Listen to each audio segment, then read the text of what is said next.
Armenia's transit moment is bigger than 43 kilometers. Article by Zohrab Mnatsakanyan, published on April 1, 2026, on EVN Report.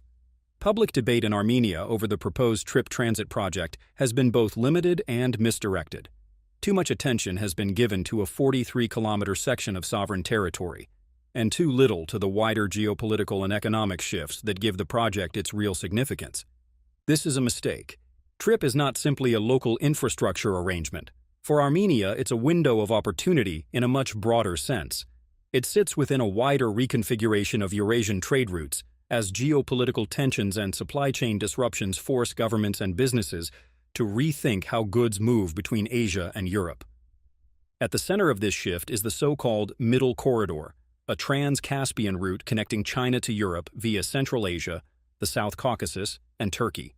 For now, it remains underdeveloped and relatively expensive, but its appeal lies elsewhere: diversification.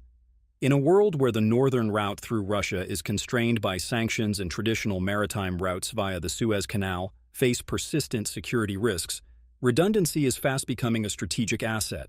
In this context, TRIPP offers Armenia a potential point of entry into emerging east-west trade networks. Properly leveraged, it could reduce the country's long-standing economic isolation and increase its relevance in a region where connectivity is once again a source of power. Yet opportunity does not guarantee inclusion. Infrastructure developments in Azerbaijan and Turkey suggest that alternative routes may take shape that bypass Armenia altogether. The risk, therefore, is not simply that Armenia mishandles TRIPP, but that it becomes peripheral to a system being built around it. Avoiding this outcome will require a broader strategic approach. Transit alone rarely generates sustained economic value. It must be accompanied by investment in complementary infrastructure, rail, road, and logistics, as well as integration into regional supply chains. Projects such as Armenia's North-South Road Corridor and renewed road and rail links to Turkey are not supplementary. They are central to whether Armenia participates meaningfully in the region's evolving transport architecture. There are also longer-term opportunities. TRIPP is evidently not tied up to just one administration in Washington. Growing demand in Europe and the United States for critical minerals, including uranium and lithium, is drawing attention to Central Asia's resource base. Efficient transregional routes could connect these supplies to global markets. With its existing capabilities in nuclear energy and technology, Armenia is well placed to benefit if it is connected. More significant is the cascading effect of connectivity to Armenia's economic and industrial development. The diversification of outreach to regional and global markets and the opportunities it opens to augment global private investments and link Armenia to global value chains are a case in point. A potential opening for the promotion and diversification of intra-regional trade in the South Caucasus, besides pure economics, is a promising and solid foundation for a gradual emergence of regional integration and long-term sustainable regional security. The geopolitical constraints are no less important. New trade corridors inevitably redistribute influence. Russia and Iran, both of which derive economic and strategic weight from existing transit routes, are unlikely to view these developments neutrally.